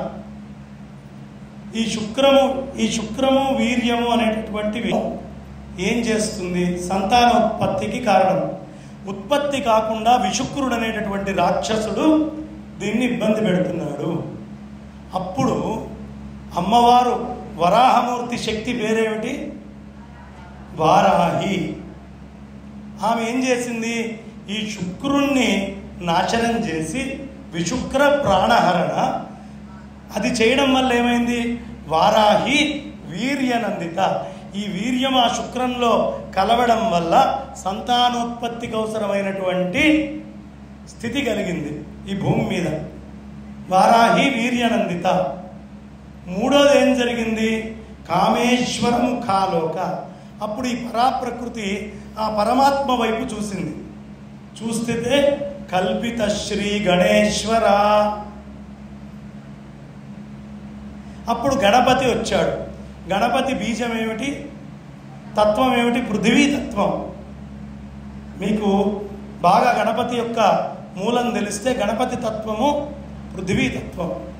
లం, అందుకే లంబోదర లకుమికర అని సంగీతాన్ని మొదలు పెడతారు. లంబోదరుడు ఆయన. లం అనేటటువంటి శబ్దంతో మనం పూజ చేసేటప్పుడు ఓం లం పృథివ్యాత్మనే గంధ తన్మాత్ర ప్రకృత్యానందాత్మనే శ్రీ సర్వదేవ స్వరూప శ్రీ కృష్ణ పరబ్రహ్మణే నమః పృథివ్యాత్మకం గంధం సమర్పయామి అంటామా అనమా? శ్రీ వరాహదేవతాభ్యో నమః గంధం సమర్పయామి. చక్కగా మనస్సులో ఊహించుకొని ఆ వరాహస్వామి కోరలతో ఇప్పుడే ఉద్భవించి భూమిని మొత్తాన్ని ఆయన యొక్క కోరలలో పెట్టుకున్నాడు. ఈ పెట్టుకున్నటువంటి ఈ స్వామిని మనస్సులో ఊహించుకొని ఆయనకి ఆ రూపానికి అంత గంధం పెట్టినట్టుగా ఊహించుకోండి. రెండోది ఏమిటి? హం ఆకాశతత్మాత్మనే సర్వతన్మాత్ర ప్రకృత్యానందాత్మనే శ్రీ సర్వదేవ స్వరూప శ్రీ వరాహస్వామినే నమ భూవరాహస్వామినే నమ. ఆకాశాత్మకం పుష్పం సమర్పయామి. ఆ రూపాన్ని ఒకసారి మనసులో తలుచుకొని అలా చక్కగా కూరలతోటి తలలేపి ఉన్నటువంటి ఆ వరాహస్వామికి అన్ని పూలు వేసినట్టుగా ఊహించుకొని నమస్కారం చేసుకోండి. ఓం యం వాయవ్యాత్మనే సర్వతన్మాత్ర ప్రకృత్యానందాత్మనే శ్రీ సర్వదేవ స్వరూప శ్రీ భూవరాహస్వామినే నమః. వాయవ్యాత్మకం ధూపం సమర్పయామి. మనస్సులో ఆ రూపాన్ని ఊహించుకుంటూ అన్ని చక్కటి బంగారు పాత్రలో బొగ్గులు వేసి వాటిని వెలిగించి అందులో చక్కగా దశాంగము, గుగ్గులము, గోఘృతము అన్నీ వేసి స్వామివారికి అగరు వేసి ధూపము చూపించినట్టుగా ఊహించుకొని నమస్కారం చేసుకోండి. ధూపమాగ్రాపయామి. ఓం రం తేజాత్మనే రూపతన్మాత్ర ప్రకృత్యానందాత్మనే శ్రీ సర్వదేవ స్వరూప శ్రీ భూవరాహస్వామి దేవతాభ్యో నమః. తేజాత్మకం దీపం సమర్పయామి. చక్కగా 2 దీపాలు పెట్టి ఆ స్వామివారికి ఇలా అద్దినట్టుగా ఊహించుకోండి.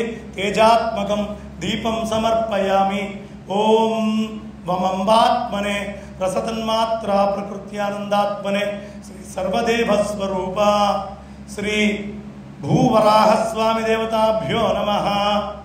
అంబాత్మకం అమృత నైవేద్యం సమర్పయామి.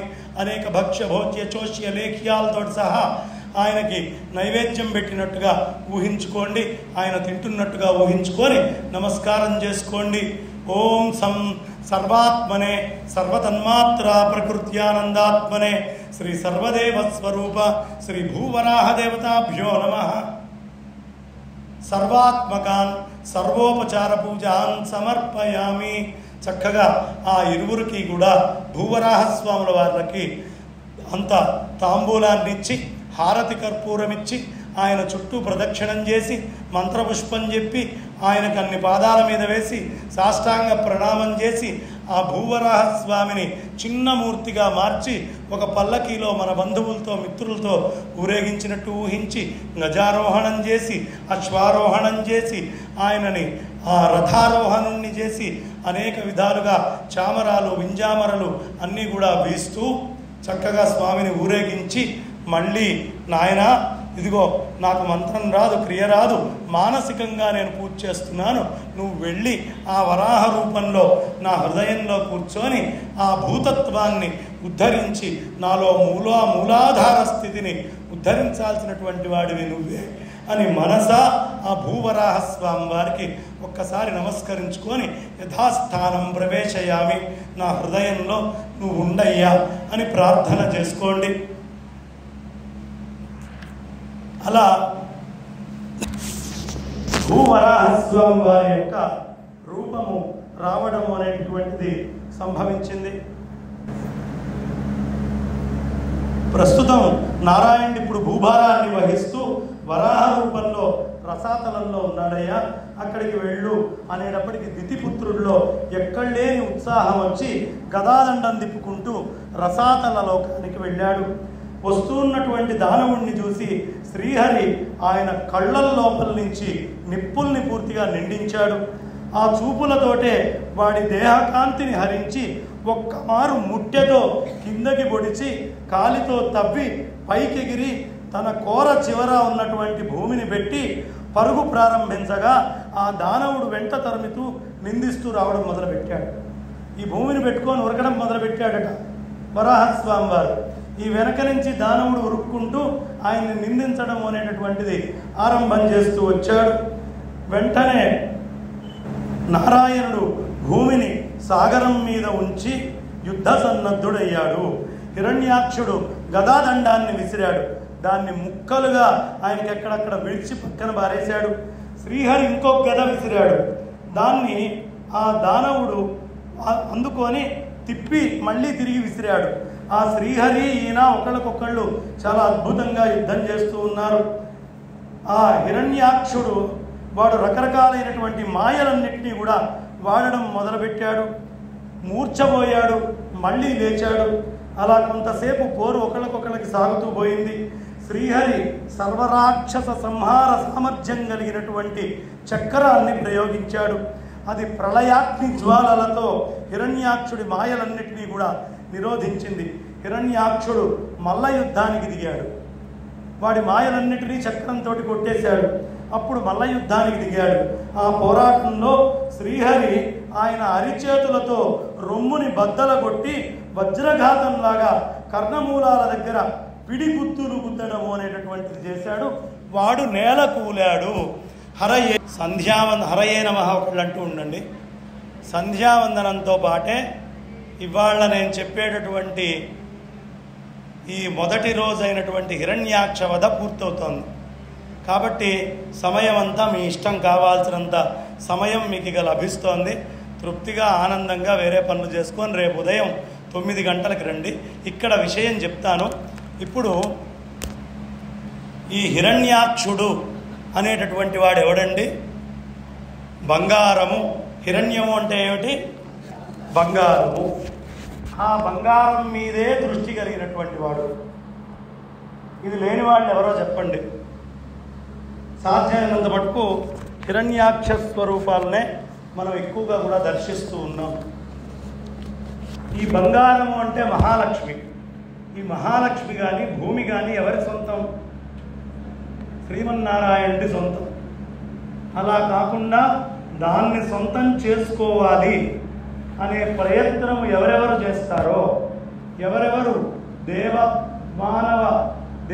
దేవ బ్రాహ్మణ భూముల్ని ఎవడు కబ్జా చేయడము పట్టుకోవడము చేస్తాడో వాళ్ళంతా ఈ హిరణ్యాక్ష సంతతికి చెందిన వాళ్ళు.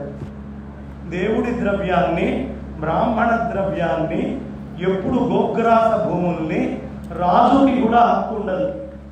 రాజు కూడా తీసుకోవడానికి వీల్లేదు. అందుకే హరిశ్చంద్రుడు విశ్వామిత్రుడికి రాజ్యాన్ని ధారపోసేటప్పుడు దేవ బ్రాహ్మణ మాన్యములు దక్క,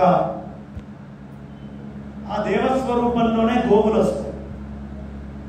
కాబట్టి దేవతలు బ్రాహ్మణుల యొక్క భూములు తప్ప మిగతావన్నీ నీకు ధారపోస్తున్నాను అన్నాడు. ఎవరికి భూమి మీద కన్ను ఉండి నేను భూమిని అన్యాక్రాంతంగా ఆక్రమించుకోవాలి అనే కోరిక ఉంటుందో వాళ్ళందరూ కూడా హిరణ్యాక్షుడి యొక్క అంశగా చెప్పబడతారు. ఈ హిరణ్యాక్షుడి యొక్క అదృష్టం ఏమిటో తెలుసా అమ్మా? మిగతా అందరినీ గదతోటో ఆయుధంతోటో చెప్పాడు. ప్రత్యక్షమైనటువంటి స్వామి స్పర్శ పిడిగుద్దులు గుద్దడము, భుజాలు కొట్టుకొని యుద్ధం చేయడము ఒక్క హిరణ్యాక్షుడికే లభించింది. హిరణ్యకశిపుణ్ణి కూడా స్పర్శ ఇచ్చాడు. తొడల మీద పెట్టి ఒక్కసారిగా లాగి చీల్చవతల వారేశాడు. కానీ హిరణ్యాక్షుడు కూడా విష్ణుమూర్తిని ఒక గుద్దుతాడు. అంటే అంత భీకరమైనటువంటి యుద్ధం ఆ ఇరువురి మధ్యలో నడిచింది. అలాంటి భయంకరమైనటువంటి యుద్ధ వాతావరణం కూడా అక్కడ ఏర్పడడం అనేటటువంటిది జరిగింది. చాలా కోలాహలంగా విశేషమైనటువంటి వర్ణన ఉంటుంది ఈ హిరణ్యకశిపుల యొక్క యుద్ధం. కేవలం ఈ ఇద్దరి యుద్ధమే ఈ సాయంత్రం అంతా చెప్పుకోవచ్చు. అంత భిన్నమైనటువంటి విచిత్రమైనటువంటి రకరకాలైనటువంటి ఒకళ్ళకొకళ్ళు ఎదురు మాట్లాడుకోవడము, ఈ విషయాలన్నీ కూడా చాలా భాగవతంలో విశేషంగా చెప్పబడుతూ ఉంటాయి. అలా హిరణ్యాక్షుణ్ణి భూమిని రక్షించడం కోసం వధించాడు. ఎందుకు హిరణ్యాక్షుణ్ణి వధించాలి అంటే, భూమి గనక లేదనుకోండి యజ్ఞం చేయలేం కదా.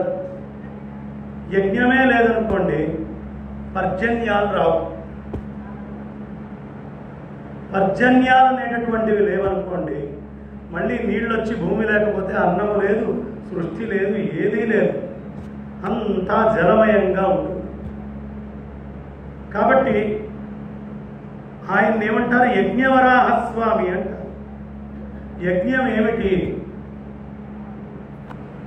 వివాహం ఒక యజ్ఞం. ధర్మ సంతానం లభించాలి. ఈ యజ్ఞాన్ని మొత్తం మూలాధార క్షేత్రం నుంచి సహస్రారం దాకా ఉండే అన్ని చక్రాలలో శ్రీమన్నారాయణుడే ఉండి రక్షిస్తూ ఉన్నాడు. ఈ భాగవతంలో కృష్ణ పరమాత్మ ఆవిర్భావానికంటే ముందు భూమాతతో సహా గోవులతో సహా బ్రహ్మదేవుడు పరమేశ్వరుణ్ణి కూడా పెట్టుకొని వైకుంఠం దగ్గరికి వెళ్ళి ప్రార్థన చేస్తే మనస్సులో ఆయనకి దర్శనం అవుతుంది ఏం జరగబోతోంది అనేది. కాబట్టి యజ్ఞాలని సంరక్షిస్తేనే ఈ భూమి బాగుంటుంది. యజ్ఞాన్ని మనం సంరక్షించలేదనుకోండి ఖచ్చితముగా ఈ భూమి మీద దారుణాలు చాలా పెరుగుతాయి విశేషంగా. అందుకని ప్రతి ఇంట్లో పూర్వం ప్రతి బ్రాహ్మడి ఇంట్లో అగ్నిహోత్రాలు ఉండేవి. ఈ అగ్నులను ఎందుకు కాపాడేవాళ్ళు అంటే, ఈ భూవరాహతత్వము మా వంశంలో ఎప్పుడు కాపాడబడుతూ ఉండుగాక అనే ఉద్దేశంతో ఈ పనిని చేస్తారు. కాబట్టి మనం కూడా అగ్నిహోత్రం చుట్టూ తిప్పడమే కాదు, వివాహం అయిన తర్వాత ఏదో ఒక రూపంలో ఉన్నంతలో అగ్ని పరిరక్షణ ఎలా చెయ్యాలి దంపతులు అనేది కూడా ఆలోచించాలి. తద్వారా ధర్మ సంతానం వస్తుంది. సంధ్యావందనానికే లేకపోతే అగ్నిహోత్రాలు చెప్తారు ఏమిటండి అంటే నేను చేయగలిగింది ఏం లేదు. కానీ వేద హృదయం ఏదో అది చెప్పాలి. అది చెప్పకపోతే నేను ఇక్కడ కూర్చొని వృధా. వేద హృదయం వివాహం దేనికోసము అంటే కామం కోసం కాదు, అది అగ్నులని రక్షించడం కోసం, ముందు ధర్మ సంతానాన్ని కంటం కోసం. ఈ రెండు ప్రతి మనిషి గుర్తుంచుకొని, అందుకనే వివాహంలో అగ్నుల చుట్టూ వాళ్ళని మొత్తం అగ్నిహోత్రుడు చుట్టే ప్రదక్షిణం చేయిస్తారు. ఆ ఇంట్లో అగ్ని ఉందనుకోండి, కనీసం ఇంట్లో దీపారాధనైనా చేయాలి. అది కూడా అగ్ని సంరక్షణే, దీపారాధన. ఆ దీపారాధన మళ్ళీ దీపం నూనెతో చేయకండి. అది మీరు అన్నంలో కలుపుకొని తినగలిగేటైతే దీపం నూనెతోటి ఇంట్లో దీపారాధన చేయండి. దీపారాధన నూనె సీసాతోటి అన్నం వండుకునేవాడు ఎవడైనా ఉన్నాడా? ఎందుకు వండుకోరు? కానీ దీపాలు మాత్రం వెలిగిస్తారు. పనికిరాదు. ఎందుకు అంటే మనము దీపారాధనలో నూనె వెయ్యాలి. దాన్ని ఏమని పిలుస్తాం? నూనె వడ్డించండి అయ్యా, కొంచెం ఆ దీపంలో నూనె వడ్డించండి అంటామా అనమా? ఎందుకంటున్నాం వడ్డించమని అంటే అగ్నిహోత్రుడికి ఆహారం, భోజనం. నువ్వు తినటానికి పనికిరాని నూనెను తీసుకొని వెళ్ళి అగ్నిహోత్రుడి ఆహారానికి వేసి దీపం వెలిగిస్తావా? ఎలా పనికి వస్తుంది? కొవ్వొత్తులు కూడా పనికిరావు. అందుకనే ఏ సమయంలో దేనితోటి ఎలాంటి దీపాలు పెట్టాలి అనేది, దీపం కూడా ఒక మహత్తరమైనటువంటి శాస్త్రంగా ఉంది. ఈ వరాహస్వామి అనుగ్రహం, సంతానము లేనటువంటి స్థితిలో ఇవాళ చాలా కుటుంబాలు వెళ్ళిపోతున్నాయి.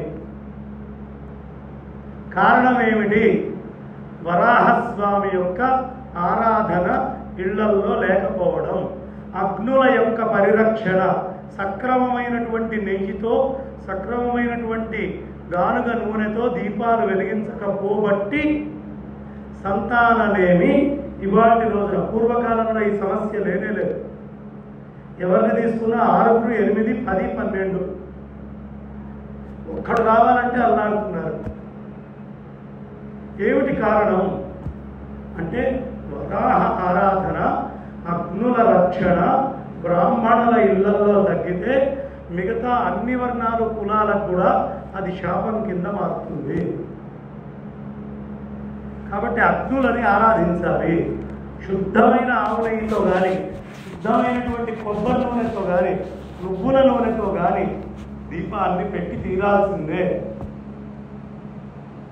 ఈ దీపం ఉన్నంత దాకా ఆ కుటుంబంలో సంతానమేమి ఉండదు.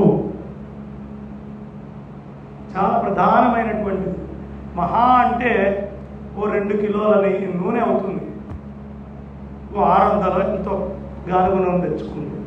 కానీ ఆ దీపము వెలుగుతూ ఉంటే ఇంట్లో ఉన్న అందరికీ కూడా ఆరోగ్యము, ఇతరమైనటువంటి దృష్టి నుంచి, అన్నిటి నుంచి రక్ష. ఇప్పుడు మీకు చెప్తాను, దీపానికి బ్యాక్టీరియా అట్రాక్ట్ అవుతుంది తెలుసా అమ్మా? చెడు బ్యాక్టీరియా ఈ సంధ్యా సమయంలో, సూర్యుడు లేకుండా రాత్రి కాకుండా ఉన్న సమయంలో ఎక్కువ ఉంటుంది. అందుకే తినకూడదు, నిద్రపోకూడదు. హిరణ్యాక్షుడి కథలో నుంచి మనం తెలుసుకోవాల్సింది, హిరణ్యకశిపి హిరణ్యాక్షుల నుంచి సంధ్యా సమయంలో భోగపు పనులు చేయకూడదు, దైవచింతనే చేయాలి.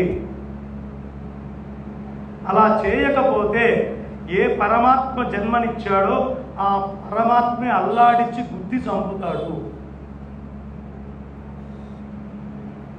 సంధ్యా సమయంలో ఉండాల్సిన జాగ్రత్త ఎప్పుడూ తీసుకోవాలి. ఇది ఒకటి. దీపాలు ఖచ్చితంగా చేసుకోవాలి సంధ్యా సమయంలో. 2, సంధ్యావందనాదులు మనం అందరం చేసి అర్ఘ్యప్రదానాన్ని వదిలిపెట్టాలి. గాయత్రి జపాదులు చేయాలి. అంటే ఆ సమయంలోనే ఎందుకు చేస్తాం అంటే సంధ్య వార్చేటప్పుడు మనం మంత్రం చెప్పుకుంటాం. ఏం చెప్పుకుంటాం? ఇవన్నీ భూతత్వం నుంచే మొదలవుతాయమ్మా. అంటే యజ్ఞం నేను ఇక్కడ ఇది చెప్తున్నాను అంటే భూతత్వము మీ గాయత్రి మంత్రము శిరస్సుతోటి ఎట్లా ఆరంభమవుతుంది? ఓం భూ, ఓం భువ, ఓం శువ, ఓం మహ, ఓం జన, ఓం తప, ఓం మహ, ఓం సత్యం. ఇదే కదా ఓం భూతోటి మొదలవుతుంది. అంటే మీరు 7 చక్రాలని శుద్ధి చేస్తున్నారు.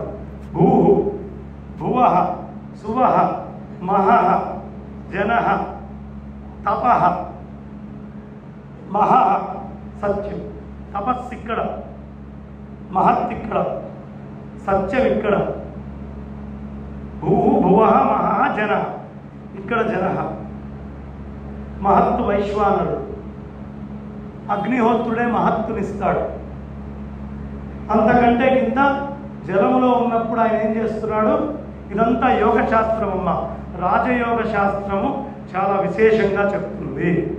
శ్రీమన్నారాయణుడే భృకుటిలో ఉన్నాడు, శ్రీమన్నారాయణుడే సహస్రారంలో ఉన్నాడు, శ్రీమన్నారాయణుడే హృదయంలో రుద్రుడిగా ఉన్నాడు, శ్రీమన్నారాయణుడే వైశ్వానరుడిగా విష్ణువుగా లోపల ఉన్నాడు. శ్రీమన్నారాయణుడు అంటే పరమాత్మ స్వరూపము. ఓ రూపము, శంఖము, చక్ర, గదం, కౌమోదకి ఇవి చెప్పట్లా నేను. ఇవన్నీ చెప్తోంది నిరాకార నిర్గుణమైనటువంటి ఒక పరబ్రహ్మ సంకల్పము ఈ 7 చక్రాల్లో ఉంది. అందుకని భూతోటి మొదలుపెట్టారు. ఇది ఈ 3 స్కంధాలు భూతత్వాన్ని తీసుకొని వస్తాయి మనకి. ఈ భూతత్వము మనం జాగ్రత్తగా రక్షించుకోవాలనేదే హిరణ్యాక్ష కథలో అని గుర్తు. భూతత్వం మన లోపలే ఉంది. అందుకనే ఇక్కడ గణపతి అని చెప్పా కదా. ఏమిటి గణపతి? కామేశ్వర ముఖాలోక కల్పిత శ్రీ గణేశ్వర. గణపతి ఉద్భవించాడు. ఆ అమ్మవారు పరమాత్మని నిర్గుణ నిరాకార చైతన్యం వైపు దృష్టి పెట్టి విశుక్ర హరణమైన తర్వాత వారాహి వీర్యనందిత చేసిన తర్వాత ఇది జరిగింది. భూమికి గుర్తైనటువంటి జంతువు వరాహమే. ఎందుకు వరాహము అంటే గంధము భూమి యొక్క లక్షణం. ముక్కు భూమి మీదకు ఉండే ప్రాణి ఏదో చెప్పండి నాకు. పందే, వరాహమే. కాబట్టి ఈ వరాహము భూమిని రక్షించేటటువంటిది. పూర్వము పాపం అందరూ బహిర్దేశానికని బయటికి వెళ్ళేవాడు. ఇప్పుడు మనవన్నీ డ్రైనేజీల్లో తీసుకొని వెళ్ళి ఈ పక్కనే పారుతున్న గోదావరిలో కలిపేస్తాం. నీళ్లు పాడవుతున్నాయి, అంతా పాడవుతుంది. అలా కలపకుండా దానికి ఇంకో మార్గం చూడాలి. సముద్ర మధ్యంలోకి ఏదో వెళ్ళే అంత వ్యవస్థ చేసే డబ్బు శక్తి లేదు. జీవనదుల్లో తీసుకొని వెళ్ళి మనం నీళ్లలో ఈ దరిద్రం అంతా కలుపుతున్నాం జీవనదుల్లో.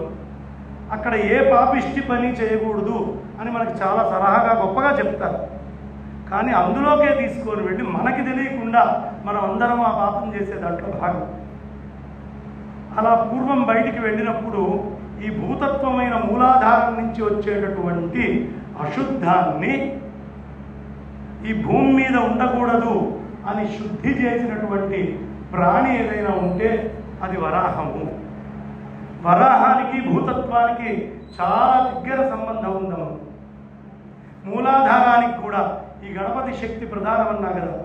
ఎలా గణపతి శక్తి మూలాధారము అంటే మనందరికీ కూడా వాతాపి గణపతిం భజే, వాతం పిబతి ఇది వాతాపి. ఏనుగు ఏం చేస్తుందమ్మా? గాలిని బాగా పిబతి తీసుకుంటుంది. మనలో ఉన్న వాతం కూడా మొత్తం ఒక దగ్గరికి పిబతి అయి మూలాధారం. వాతాపి గణపతిం భజే అని చెప్పి పురాకుంభసం భవమునివరా ప్రపూజితం త్రికోణ మధ్యగతం మురారి ప్రముఖాద్యుపాసితం మూలాధార క్షేత్రస్థితం. మూలాధార క్షేత్రంలో గణపతి త్రికోణ మధ్యంలో ఉన్నాడు. అర్థమైందమ్మా? ఈ త్రికోణంలో ఉన్న గణపతి తత్వాన్ని హిరణ్యాక్షుడు అనేటువంటి ఒక శక్తి ప్రతి మనిషి లోపల ఎప్పుడు జలమయం చేసి ఆ ఈకోలి లాంటి అనేకమైనటువంటి రోగాలను తీసుకొని వచ్చి ఆ భూతత్వాన్ని సక్రమంగా ఉండకుండా నాశనం చేయాలనే ప్రయత్నం చేస్తుంది.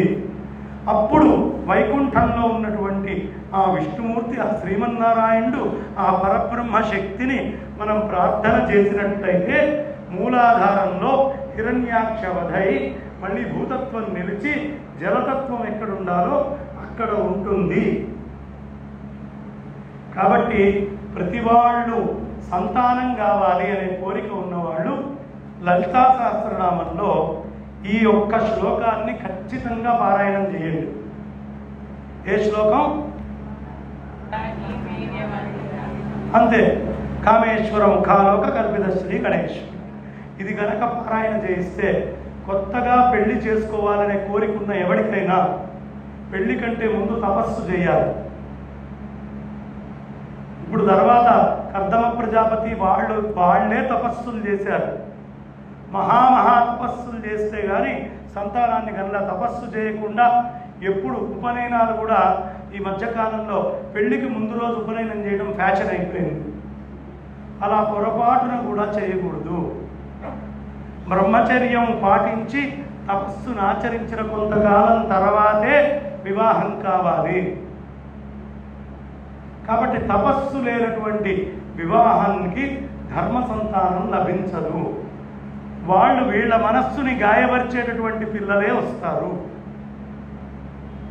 అందుకని తపస్సు ప్రధానం.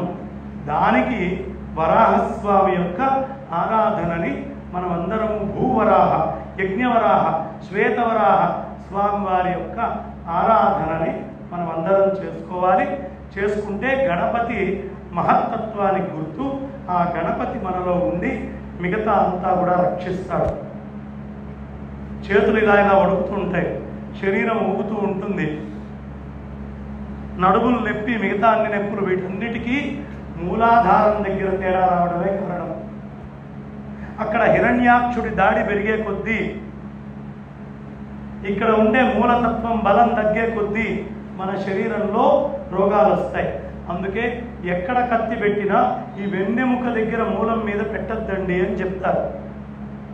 ఈ వెన్నెముకే సాధన చేసేవాడికి వజ్రాయుధం, ఈ వెన్నెముకే సాధన చేయనటువంటి వాడికి నరకం. సాధన చేయని వాడి వెన్నెముక వాడికి రకరకాల రోగాలు తీసుకొస్తుంది. మీరు చూడండి, పిల్లలకి మూర్ఛ వచ్చి పడిపోతారు, ఉన్నట్టుండి పడిపోతూ ఉంటారు, ఎపిలెప్సీ లాంటి రోగాలు వస్తాయి. ఎందుకండి అంటే వీడి వెన్నెముక ఇంకా గట్టి కాలేదు, కొంచెం 16 ఏళ్ళు 17 ఏళ్ళు వస్తే వెన్నెముక గట్టిపడి రోగం తగ్గుతుంది అని చెప్తారు.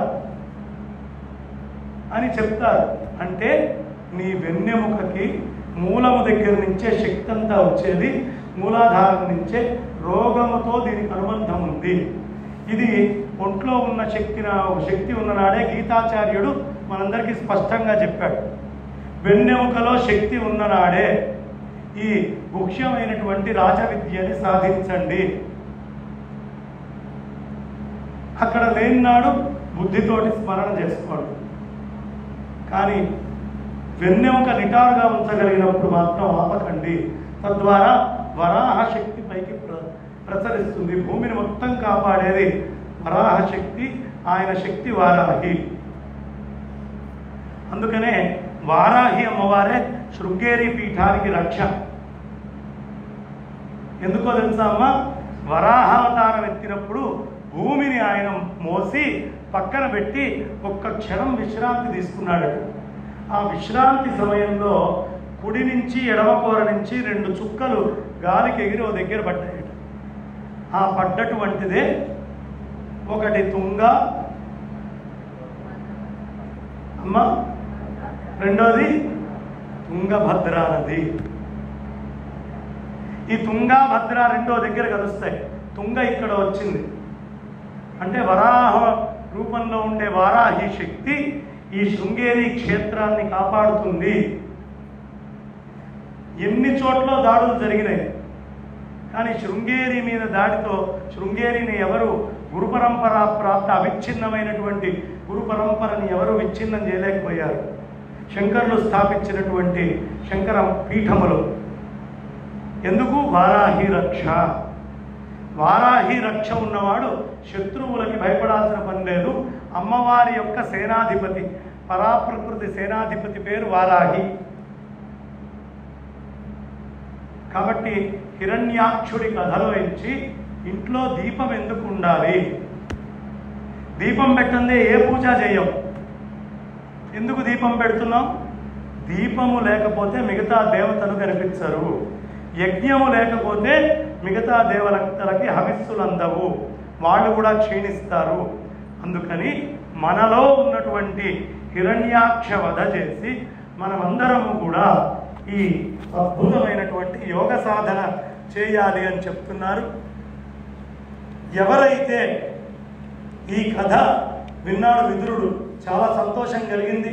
వేరే భక్తుల కథల్ని వింటేనే అతనికి ఆనందం కలుగుతుంది, అలాంటప్పుడు సాక్షాత్తు పరమాత్ముడి కథని వింటే ఇంకెంత ఆనందం కలుగుతుంది, ఆ మహానందం. భగవంతుడు ఎంతటి భక్తవత్సలుడు అంటే గజేంద్రుణ్ణి మొసలి పట్టుకుంది, ఆడ ఏనుగులు రోధించసాగాయి, అరవసాగాయి. అప్పుడు అక్కడికి వచ్చి తనను ధ్యానిస్తున్న గజేంద్రుణ్ణి రక్షించాడు భగవంతుడు.